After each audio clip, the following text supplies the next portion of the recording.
The space around the Zirian Nebula was filled with death. Thousands of broken ships floated in the darkness like metal graves. Some were made of crystal that once shined like diamonds. Others were strange living things that looked like giant sea creatures. All of them were dead now. Commander Zexistal stood on the bridge of his crystal ship. His body was tall and thin, made of living crystal that glowed with soft blue light. He had been fighting this war for 50 years. His grandfather had fought it before him. His great-grandfather before that. The war had been going on for so long that nobody remembered why it started. Across the empty space he could see the enemy ships. They were alive, made of flesh and bone that pulsed with green light. The Jelkar were disgusting creatures. They lived inside their ships like parasites. Zexistal hated them more than anything in the universe. "Commander," said his officer, "the enemy is moving again." Zexistal looked at his screens. The Jelkar ships were spreading out in their usual attack pattern. They would charge forward, fire their bioweapons, then pull back. The same dance they had done a million times before. Neither side could win. Neither side could lose. They just kept killing each other forever. "Ready our weapons," Zexistal ordered. "Target their lead ships." The crystal cannons on his ship began to charge. They made a high singing sound that hurt his ears. Around him, hundreds of other Vortani ships did the same thing. Their weapons could turn rock into dust and metal into gas, but the Jelkar had weapons just as powerful. On the other side of the battlefield, Fleshsinger Morgath watched the crystal ships prepare to attack. His body was like thick jelly, purple and wet. He lived inside the brain of his ship, connected to it by tubes and wires. The ship was alive. It could think and feel and hurt. Right now it was hungry for battle. "The crystal demons are charging their weapons," his ship told him through their mental link. "Should we attack first?" Morgath considered this. They had tried attacking first many times. It never worked. The Vortani were too fast.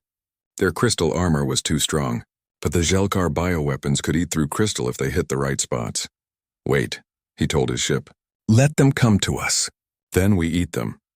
Around him, other Fleshsingers gave orders to their own ships. The bioweapons began to wake up. Living missiles that screamed as they flew. Acid cannons that could melt through anything. Virus bombs that turned enemy ships into rotting meat. This battle would be like all the others. Thousands would die. Nothing would change. Tomorrow they would fight again. But then something strange appeared on both sides' sensors. "Commander," the Vortani officer said, "we have unknown contacts approaching." Zexistal looked at the readings. "How many?" 30 ships, sir." "They are small. Very small. 30 ships." Zexistal almost laughed. His fleet had 3,000 ships. The Jelkar had even more. What could 30 tiny ships do? "What kind of ships are they?" he asked. His officer studied the readings. "Unknown, sir. They appear to be made of metal. Simple metal and plastic. Very primitive." Zexistal was confused. In this part of space, there were only two kinds of ships. Crystal ships like his, or living ships like the enemy, who would build ships from dead metal. On the Jelkar side, Morgath was getting the same reports. 30 metal ships, his vessel told him. "They smell wrong. Not alive. Not crystal. Something else. Metal ships." Morgath had never heard of such a thing. "Who builds ships from dead matter?" "Unknown, Fleshsinger." "Should we destroy them?" Morgath thought about it. The metal ships were so small and weak. It would be like stepping on insects. But first he was curious. "Try to contact them. I want to know what these creatures are." Both fleets stopped their attack preparations. All eyes turned to the approaching strangers. The metal ships moved in perfect formation. They were dark and ugly compared to the beautiful crystal ships or the graceful bio ships. They looked like simple boxes with engines attached. "Commander," the Vortani officer said, "the ships appear to be crewed by unknown aliens. Our computers cannot identify their species." "Send them a warning," Zexistal ordered. "Tell them to leave immediately or be destroyed." The warning message went out in 17 different languages. It was broadcast on all frequencies. The message was simple. "Unknown vessels, you have entered a combat zone. Withdraw immediately or face annihilation." The metal ships kept coming. They did not slow down. They did not answer. "Sir," the officer said, "they are not responding to our warnings." On the Jelkar side, Morgath was having the same problem. His ships were sending chemical signals, psychic messages, even simple radio waves. The metal ships ignored everything. "Perhaps they cannot understand us," his ship suggested. Then they are fools, Morgath replied. Send one more warning. If they do not leave, we will destroy them quickly. I do not want them to interfere with our battle against the crystal demons. The second round of warnings went out. This time, both the Vortani and Jelkar sent the messages together. It was the first time in 300 years that the two species had cooperated on anything. The message was very clear. Leave now or die. Still, the metal ships kept coming. They moved with purpose, like they had somewhere important to be. They showed no fear of the massive fleet surrounding them. Zextal was getting annoyed. How long until they reach weapons range? 2 minutes, sir. Fine, when they get close enough, destroy them all. Use minimum power. I do not want to waste energy on these pests. Morgath gave similar orders to his fleet. The bioweapons began to target the approaching ships. It would be a quick slaughter. Then they could get back to their real war. But something was bothering both commanders. The metal ships moved too well, too smoothly. Their formation was perfect. No random merchants or explorers flew like that. These ships belonged to a military force. Commander, the Vortani officer said nervously, I am detecting some unusual energy readings from the approaching ships. What kind of energy? Unknown, sir. It is not like anything in our databases. On the Jelkar side, similar reports were coming in. The bioships could smell danger, but they could not identify what kind of danger. Flesh Singer, his ship whispered in his mind. Something is wrong. These metal ships, they feel dangerous. Dangerous? Morgath laughed. They are tiny. Our smallest fighter could destroy all of them. Yes, but they smell like predators. Like hunters. Morgath paused. His ship was never wrong about such things. Bioships could sense things that crystal ships and computers could not. If his ship said the metal vessels were dangerous, then maybe they were.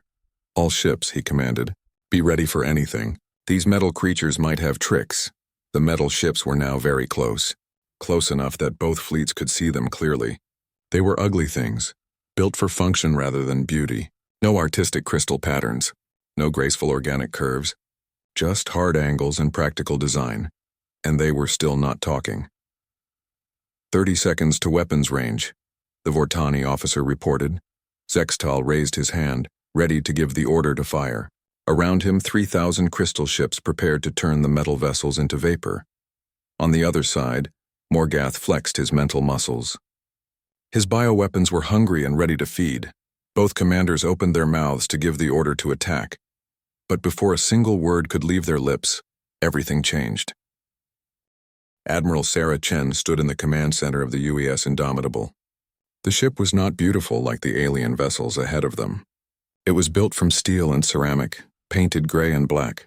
Every surface was covered with screens, buttons, and displays.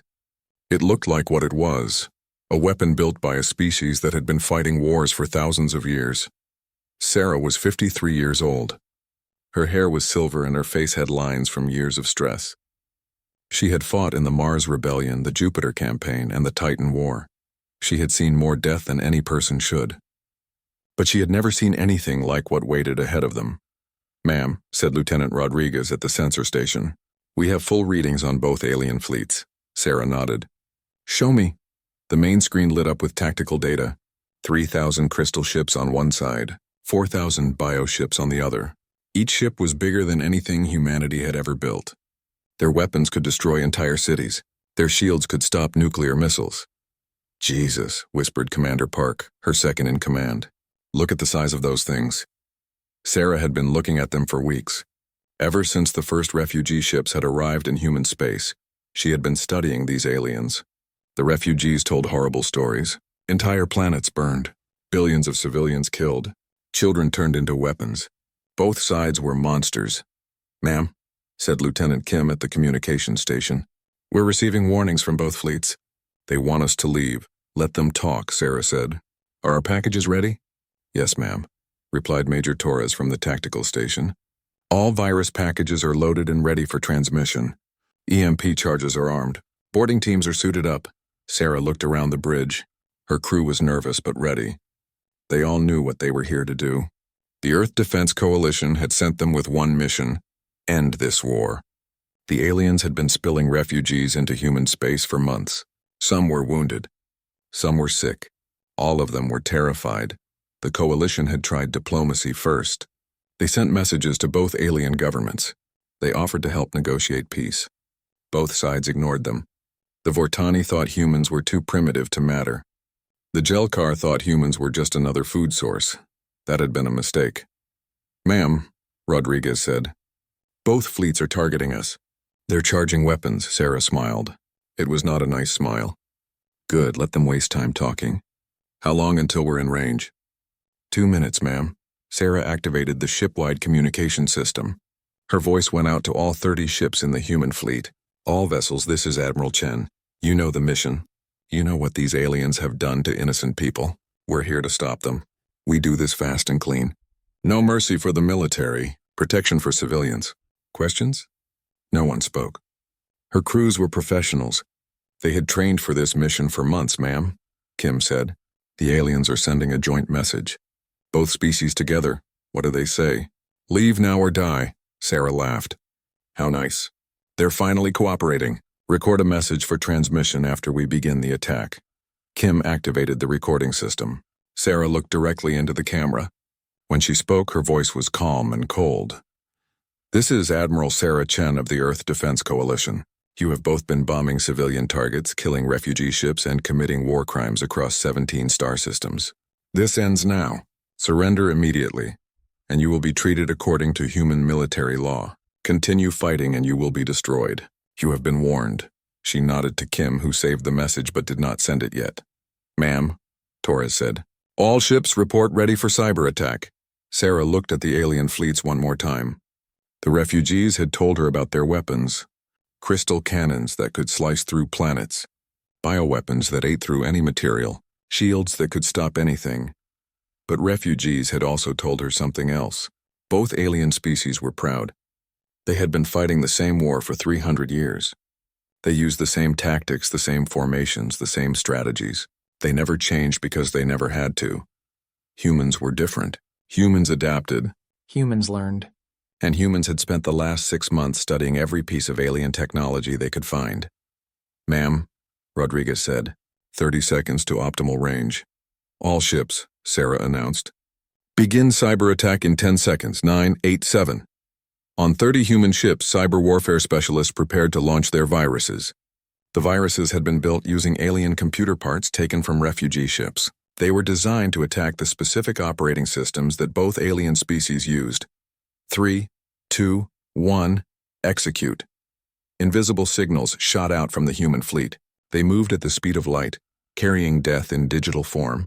The signals reached the alien ships in less than a second. The aliens never saw it coming. On the Vortani flagship, Commander Zextal was about to order the attack when every screen on his bridge went dark. "What is happening?" he demanded. "Sir," his officer said, panic in his voice. "All our computers are down.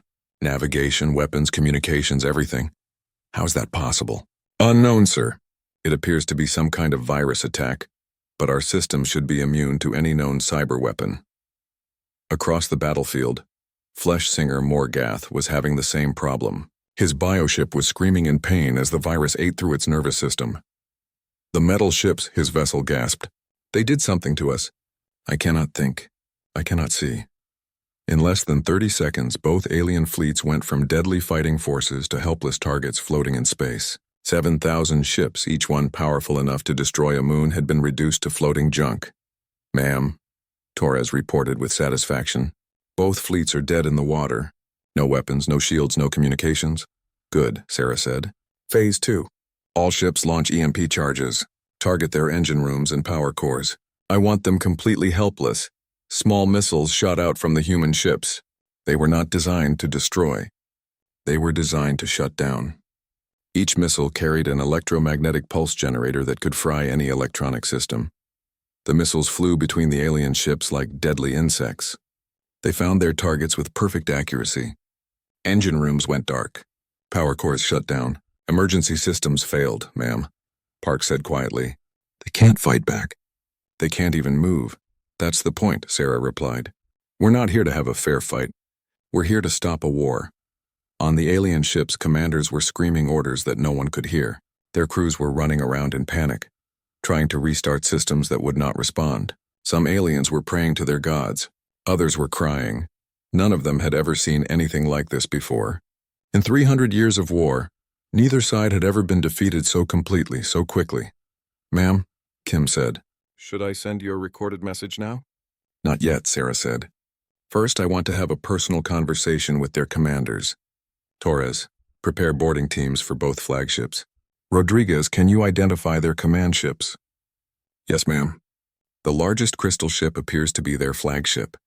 Same for the bioships. Good, send 2 boarding teams. Full combat gear. I want their commanders brought here within the hour." Major Torres grinned. "Yes, ma'am." "It will be a pleasure." Sarah turned back to the main screen. 7,000 alien ships floated helplessly in space, ships that had been terrorizing this part of the galaxy for centuries, ships that had killed billions of innocent people, and they had been defeated by 30 human vessels in less than 5 minutes. "Ma'am," Park said softly, "the refugees were right. These aliens have been butchering civilians for 300 years. "Yes," Sarah said, "and now they're going to learn what happens when you mess with people under human protection." She looked at her crew. They were all thinking the same thing. The aliens thought humans were primitive. They thought 30 metal ships could not threaten their mighty fleets. They had been very, very wrong. Commander Zextal could not believe what was happening.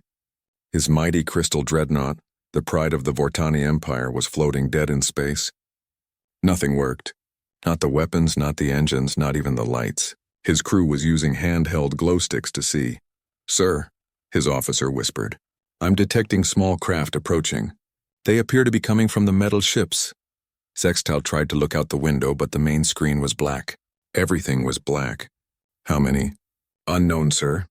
Our sensors are dead." For the first time in 50 years of fighting, Zextal felt real fear. He had faced the bioweapons of the Jelkar many times. He had seen his friends die in horrible ways. But this was different. This was like being struck by lightning from a clear sky. The human boarding craft were small and fast. They looked like metal insects as they flew between the giant alien ships. Each craft carried 12 human soldiers in full combat armor. The soldiers had trained for this mission for months. Sergeant Maria Santos led the team heading for the Vortani flagship.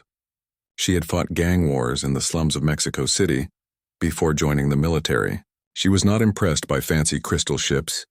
"Remember," she told her team through their helmet radios, "these aliens are big, but they're not bulletproof. Stun weapons only unless they shoot first. We want their commander alive." Her boarding craft attached itself to the side of the crystal ship with magnetic clamps. The cutting torch went to work immediately. It sliced through the crystal hull like butter. The aliens had built their ships to resist energy weapons, not simple heat. On the other side of the battlefield, Corporal James Wright was leading a team toward the Jelkar flagship. The bioship was even stranger up close. It pulsed like a living heart. Thick veins ran along its surface, carrying who knew what through its body. "That's disgusting," said Private Johnson over the radio. "Stay focused," Wright replied. "Just another alien to deal with." Inside the Vortani ship, Zextal heard the sound of cutting. Someone was breaking into his vessel. "All crew prepare to repel boarders. Get the emergency weapons." His soldiers ran to the weapon lockers, but the locks were electronic. Without power, they could not open them. Some tried to break the locks with tools, but Vortani crystal was very hard.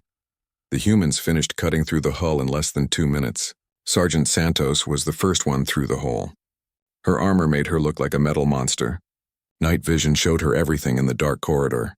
"Tango spotted," she whispered. "Tall, crystal-based life form. Appears unarmed." The Vortani soldier saw her and screamed. He had never seen anything like a human before. Santos hit him with a stun beam and he fell to the floor, unconscious but alive. "Move fast," she ordered. "We need to reach their bridge before they organize." The human team moved through the ship like ghosts. They knew the layout from refugee ship computers. They knew where to go and how to get there. The aliens stumbled around in the dark, confused and scared. On the bioship, Corporal Wright's team was having a stranger experience. The walls were warm and wet. They pulsed like they were alive, which they were. "Sir," said Private Chen, "the walls are bleeding." "Ignore it," Wright said. "It's just alien biology. Stay focused on the mission." Flesh Singer Morgath felt the humans moving through his ship. The vessel screamed in his mind as the strangers walked through its corridors. They carried weapons that smelled of death and metal. "Who are they?" he asked his ship. "Unknown," the vessel replied weakly. "They feel wrong, cold, like walking machines." Morgath tried to contact his guards, but the communication system was dead. He was trapped in his command chamber with no way to call for help. Back on the crystal ship, Santos and her team reached the bridge. The doors were sealed, but they had prepared for this. Private Wilson attached shape charges to the hinges. The explosion was small but effective. The doors fell inward with a loud crash. Emergency lighting cast strange shadows as the humans entered the bridge. In the center stood Commander Zextal holding a crystal sword. "Stay back, demons," he shouted in his own language. Santos's armor translated automatically. "He says to stay back." "He called us demons. How rude," said Wilson. "Should I stun him?" "Wait," Santos said. She activated her external speakers and spoke in translated Vortani. "Commander, we are not here to hurt you. Put down your weapon." Zextal was shocked. The metal creature spoke his language, but its voice was cold and mechanical. "What are you?" "What do you want?" "We are humans," Santos replied. "You are coming with us to speak with our admiral." "Never." Zextal raised his sword. "I would rather die than surrender to unknown aliens." Santos sighed. "Wilson, stun him." The stun beam hit Zextal in the chest. His crystal body conducted electricity very well. He fell to the floor, twitching but alive. "Package secured," Santos reported, returning to base. On the bioship, Wright's team had a different problem. The corridors were designed for liquid-based life forms. They were filled with thick, warm fluid that the Gelkar breathed. The humans had to move slowly through the alien atmosphere. "This is like swimming through soup," complained Private Davis. "Quit whining," Wright said. "We're almost there." They reached Flesh Singer Morgath's chamber just as he was trying to merge completely with his ship. The biovessel was attempting to hide its commander by absorbing him into its body. "Negative," Wright said. "Wilson, use the biodisruptor." Wilson activated a device that sent out specific frequencies. The bioship screamed and released Morgath. The Flesh Singer fell to the floor, separated from his vessel for the first time in decades. "The pain," Morgath gasped. "You have cut me from my ship soul." "You'll live," Wright said without sympathy. "Move." Both alien commanders were brought to the human flagship in special containment units. Zextal was kept in a crystal-lined cell that blocked his natural energy. Morgath was in a bio-isolated chamber that prevented him from connecting to any living systems. Admiral Chen waited for them in the interrogation room. She had studied both species for months. She knew their psychology, their fears, their weaknesses. Zextal was brought in first. When he saw Sarah, he was surprised. She was smaller than he expected. Her skin was soft and pink, not like crystal or metal. She looked fragile. "You do not look like a warrior," he said in broken human English. "Looks can be deceiving," Sarah replied in perfect Vortani. "Sit down." Zextal was shocked again. This human spoke his language better than some Vortani. He sat down slowly, his crystal body making scraping sounds against the chair. "What are you going to do with me?" he asked. "That depends on you," Sarah said. "First, I want you to understand something. In the last 5 minutes, my fleet has completely disabled both your forces and the Gelkar. 7,000 ships helpless. We did this without firing a single energy weapon." Zextal's body dimmed with fear. "Impossible. Our ships are the most powerful in the galaxy." "Your ships were powerful," Sarah corrected. "Past tense.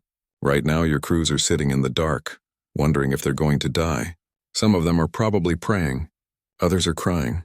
She activated a screen that showed the disabled Vortani fleet. Ships floated dead in space. No lights, no movement. Just metal graves. "This is what human technology can do," Sarah continued. "We have been watching your war for months. We know everything about your weapons, your tactics, your defenses, and we have found ways to defeat all of them." Zextal stared at the screen. His proud fleet looked like garbage floating in space. Why did you do this?" "Because you and the Gelkar have been murdering civilians for 300 years. Refugee ships have been arriving in human space, telling us about your war crimes. We decided it was time to stop you. But we were fighting the biodemons.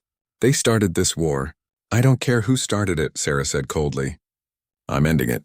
She stood up and walked around Zextal's chair. The alien commander felt very small suddenly. This human was half his size, but she radiated power like a star. "Here's what's going to happen," Sarah said. "You're going to contact your government. You're going to tell them that the war is over. Both sides will withdraw to pre-war borders. Both sides will pay reparations to civilian populations. Both sides will accept human oversight of this sector. And if we refuse? Sarah smiled. It was the same cold smile she had worn on the bridge. Then we will destroy every military ship in both your fleets, every orbital station, every weapons factory. We will leave you defenseless against each other. And then we will let you fight with sticks and stones until there's nobody left. Zextal's crystal body went completely dark. He had never been so terrified in his life. Flesh singer Morgath was brought into the interrogation room 20 minutes later. Without his bioship connection, he looked like a large purple jellyfish that had been left in the sun too long. His skin was wrinkled and dry. His eyes were dull with pain. "You are suffering," Admiral Chen observed as he was placed in a special chair designed for his body type. "You have cut me from my ship soul," Morgath said weakly. "It is like cutting off your arms and legs." "I know," Sarah replied without sympathy. "I've studied your species. You bond with your ships from birth. Being separated is agony, but you'll survive." Morgath looked at her with hatred. "What kind of monsters are you? First you attack without warning, then you torture prisoners." "Torture?" Sarah laughed. "This isn't torture. This is a conversation. If I wanted to torture you, I would put you in a room with Commander Zexatal and let you two fight each other with knives." The flesh singer was quiet for a moment. Then he asked, "You have captured the crystal demon too?" "His name is Zextal. And yes, he's in the next room. He's just as unhappy as you are." Sarah activated the same screen she had shown Zextal. The disabled fleets floated in space like dead fish. "Look at your mighty biofleet, flesh singer. Look at what human technology did to it." Morgath stared at the screen. His own flagship was there, dark and still. He could not feel it anymore. The connection was gone. "How?" he whispered. "We studied you," Sarah said simply. "For months we watched your battles. We analyzed your technology. We learned your weaknesses. Both your species are very predictable." "Predictable? You've been fighting the same war for 300 years. Same tactics, same formations, same weapons. You never adapt because you never have to. Your enemies are just as stuck in their ways as you are." Sarah walked around Morgath's chair just as she had done with Zextal. "Humans are different. We adapt, we learn, we change. When we see a problem, we find a new way to solve it." "Your species is young," Morgath said. "You cannot possibly understand warfare like we do." "Really?" Sarah smiled coldly. "In the last 1,000 years, how many wars has your species fought?" "One," Morgath admitted. "The war against the crystal demons. One war in 1,000 years. How quaint. In the last 1,000 years, humans have fought over 10,000 wars. Small wars, big wars, civil wars, world wars. We have killed each other with sticks, swords, guns, bombs, and nuclear weapons. We have fought on land, sea, air, and space." She leaned closer to the alien. "War is what we do best, flesh singer. It's what made us strong. Every human child learns about famous battles. Every human soldier studies the mistakes of the past. We don't just fight wars, we perfect them." Morgath felt a chill run through his jelly-like body. "You are a species of killers." "When we have to be," Sarah agreed. "But we're also a species of protectors, and right now we're protecting the innocent people your war has been hurting." She activated another screen. This one showed refugee camps in human space. Thousands of aliens from both species wounded and scared. Children with missing limbs. Elderly people dying from diseases caused by bioweapons. "These are the real victims of your war," Sarah said. "Not soldiers. Not warriors. Just people who wanted to live in peace." Morgath looked at the screen and saw something that shocked him. Vortani and Jelkar refugees were living together in the same camps. Natural enemies were sharing food and medicine. Human doctors were treating both species equally. "That's impossible," he whispered. "Crystal demons and true flesh cannot live together." "They can when they're not being told to hate each other by their governments," Sarah replied. "Amazing what happens when people focus on survival instead of war." She sat down across from Morgath. "Here's what I told your crystal friend, and here's what I'm telling you. This war is over. Both sides will withdraw to pre-war borders. Both sides will pay reparations. Both sides will accept human oversight. And if we refuse, then we destroy both your fleets and let you start over with nothing. Your choice?" Morgath was quiet for a long time. Finally, he asked, "What makes you think you can enforce such terms? You have only 30 ships." Sarah's smile got wider. 30 ships that just defeated 7,000 of yours in 5 minutes. And these 30 ships are just the advance force. She activated a third screen. This one showed a star map of human space. Hundreds of systems, thousands of planets, millions of ships. The Earth Defense Coalition has been preparing for this mission for a year, Sarah said. We have studied both your species completely. We know the location of every military base, every weapons factory, every government building. We have detailed plans for conquering both your empires if necessary. The star map zoomed in to show the Vortani Empire. Red dots marked every important target. There were thousands of them. We know where your leaders live, Sarah continued. We know their daily schedules. We know what they eat for breakfast. We have infiltrated your computer networks, your communication systems, your supply chains. The map switched to show Jelkar space. Even more red dots appeared. Both your governments think they're fighting each other, Sarah said. They don't realize they've already lost to a third party. Us. Morgath stared at the screen in horror. You have been spying on us for a year? Longer than that. We've been preparing for contact with hostile alien species for 50 years. When your refugees started arriving, we finally had a reason to act. Sarah stood up and walked to the window. Outside, the disabled alien fleets were still floating helplessly. Human repair crews were moving between the ships, doing just enough work to make sure the aliens could survive. I'm going to make this very simple for both of you, she said. You have two choices. Peace under human supervision or total destruction. Pick one. You would commit genocide? Morgath asked, if necessary. Your war has already killed billions of innocent people. If destroying your military forces saves civilian lives, then yes, we'll do it. She turned back to face him. But we'd prefer peace. Humans are builders as well as fighters. We want to help both your species recover from this war. We want to trade with you, learn from you, maybe even become friends. And if we agree to your terms, then human technology will help rebuild your worlds. Human medicine will heal your wounded. Human engineers will design new cities to replace the ones your war destroyed. Morgath thought about this. The human was offering everything his people needed. Food, medicine, technology, peace. All they had to do was surrender. What guarantee do we have? He asked. How do we know you won't enslave us? Because slavery is inefficient, Sarah replied. Happy people work harder than slaves. Free people create more than prisoners. We want both your species to be strong and healthy, just not strong enough to threaten each other. She walked back to Morgath's chair. I'm going to bring Commander Zextal in here. You two are going to have a conversation. You're going to agree to end this war. You're going to contact your governments together, and you're going to make peace. Impossible. I could never work with a crystal demon. You'll work with him or you'll die with him. Your choice. Sarah activated the intercom. Bring in the Vortani commander. 2 human soldiers brought Zextal into the room. The crystal alien saw Morgath and immediately tried to attack him. The soldiers held him back easily. You, Zextal snarled. Biodemon. Even in captivity you pollute the air. Crystal slave, Morgath replied. Your rigid mind cannot comprehend true freedom. Enough, Sarah said calmly. Both aliens stopped arguing immediately. There was something in her voice that demanded obedience. Sit down, she ordered. Both of you. They sat down, glaring at each other across the table. Now listen carefully, Sarah said, because I'm only going to say this once. Admiral Sarah Chen looked at the 2 alien commanders sitting across from each other. 300 years of hatred filled the space between them. Zextal's crystal body glowed with anger. Morgath's jelly-like form pulsed with rage. They wanted to kill each other more than they wanted to breathe. Look at you, Sarah said quietly. 2 intelligent species reduced to animals by your own stupidity. We are not animals, Zextal protested. The Vortani are the most advanced civilization in the galaxy. The Jelkar have existed since before your crystals first formed. Morgath added, we are older than your entire species. And yet, Sarah said, you've spent 3 centuries accomplishing nothing except killing each other. Children could fight more intelligently than you two. She activated the wall screen again. This time it showed a recording from the battle that had just ended.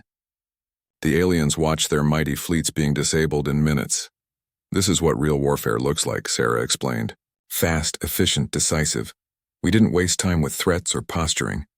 We identified the problem and solved it. Zextal watched his proud crystal ships going dark one by one. Your weapons, they are unlike anything we have ever seen. They're not weapons, Sarah corrected. They're tools. Humans don't just build guns and bombs. We build information warfare systems. Cyber viruses. electromagnetic pulse devices, psychological warfare programs. She pointed to the disabled fleets. We defeated you with software and electronics. No energy cannons, no explosive missiles, no death rays. Just superior thinking. Morgath shifted uncomfortably in his chair. Your species is very young. How could you develop such advanced techniques? Because we had to, Sarah replied. Humans didn't grow up in a galaxy with only one enemy. We had hundreds of enemies, thousands of different wars. We learned to adapt or we died. She brought up a new display showing human history, battle after battle, war after war, stretching back thousands of years. Every human conflict taught us something new. Sarah continued. How to break codes, how to infiltrate enemy systems, how to turn their own technology against them. By the time we reached space, we were already masters of warfare. Zextal and Morgath stared at the display. So many wars, so much violence. Their own 3-century conflict seemed small by comparison. You are a species of monsters, Morgath whispered. No, Sarah said. We're a species of survivors. And now we're going to teach you how to survive, too. She turned off the display and sat down between the two aliens. Here are the terms. Non-negotiable. Both fleets will withdraw to positions 50 light-years from the border. All military operations will cease immediately. Both sides will establish refugee return programs. Impossible, Zextal said. The biodemons cannot be trusted. The crystal slaves lie with every word, Morgath agreed. Then it's a good thing you won't be trusting each other, Sarah said. You'll be trusting us. Human observers will monitor the withdrawal. Human ships will patrol the border. Human courts will judge any violations. She leaned forward, her voice becoming harder. And if either side breaks the peace, we will destroy them completely. Not just their military, everything. Their governments, their colonies, their homeworlds. We will reduce them to Stone Age primitives and let the other side watch. Both aliens went quiet. They had seen what human technology could do. The threat was very real. What about reparations? Zextal asked. The biodemons have destroyed 17 of our colonies. The crystal slavers have poisoned 43 of our breeding worlds, Morgath countered. Both sides will pay, Sarah said. Equal amounts. The money will go to refugee relief and planetary reconstruction. Human accountants will manage the funds to prevent corruption. How much? Morgath asked nervously. Sarah smiled. Everything you would have spent on the war for the next 50 years. Consider it a peace tax. Zextal's crystal body dimmed. That would bankrupt our military. Good, Sarah replied. Bankrupt militaries can't start wars. She stood up and walked to the window again. Outside, human technical teams were working on the disabled alien ships. They were installing new systems, monitoring devices, control programs. In 6 months, Sarah said, both your fleets will be returned to you. Modified, of course. New computer systems that we can monitor. New weapons that we can disable remotely. New engines that we can shut down if necessary. You would make our ships into puppets? Morgath asked. I would make your ships into peacekeepers, Sarah corrected. Capable of defense but not aggression. Able to protect your people but not attack your neighbors. Zextal was horrified. Our ships are works of art. Sacred constructs that have been in our families for generations. Your ships are instruments of mass murder, Sarah replied coldly. They will be reformed or they will be destroyed. Your choice. She returned to her seat and looked at both aliens. But it's not all punishment. Humans bring benefits too.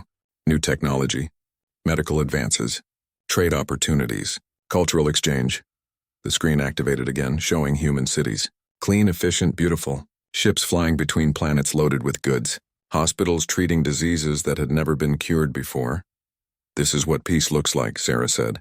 This is what you could have instead of endless war. Morgath stared at the images. Some of the human cities were underwater. Others floated in the air. They were unlike anything in Jelkar space. Your architecture is interesting, he admitted. We build for function and beauty, Sarah said, not just for war.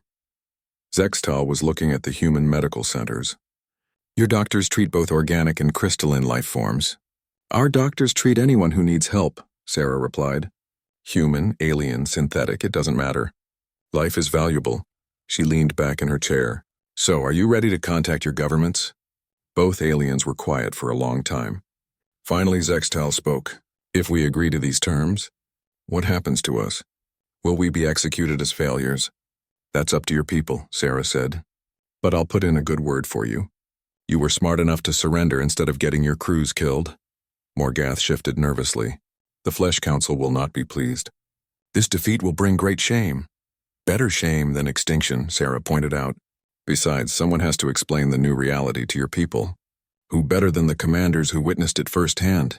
She activated the communication system. I'm going to open a channel to both your homeworlds. You will speak to your leaders together. You will explain what happened here. You will recommend acceptance of human terms. Together? Zextal was shocked. I cannot appear with a biodemon. You can and you will, Sarah said firmly. Because if you don't, I'll let your fleets drift in space until the crews start dying of thirst. Your choice. Both aliens realized they had no real options. Their fleets were helpless. Their crews were trapped, and the humans had demonstrated that they could destroy everything if they chose to. Very well, Zextal said reluctantly. I will speak with the biodemon. I accept these terms, Morgath agreed. For the survival of my people. Sarah activated the communication system. Signals went out to both alien homeworlds, carrying news that would change the galaxy forever. Within hours, the peace was official. Both alien governments agreed to human terms. They had no choice. The alternative was total destruction. 3 months later, Admiral Chen stood on the observation deck of the new human starbase in the Zarian Nebula. The base was built from materials salvaged from destroyed alien ships. It was a symbol of the new order. Below her, ships from both alien species moved through space under human escort.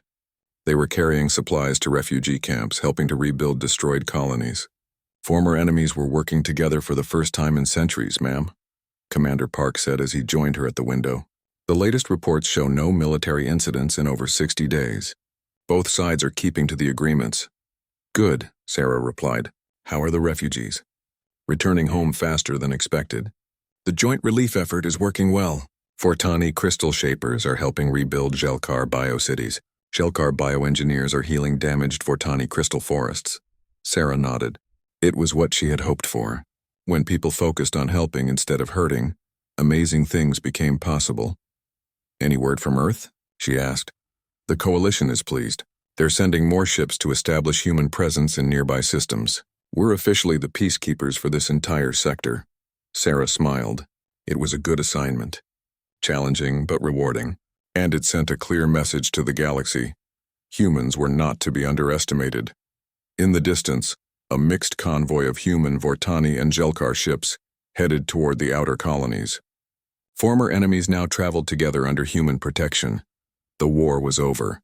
Peace had begun, and the galaxy had learned a valuable lesson about the species called humans.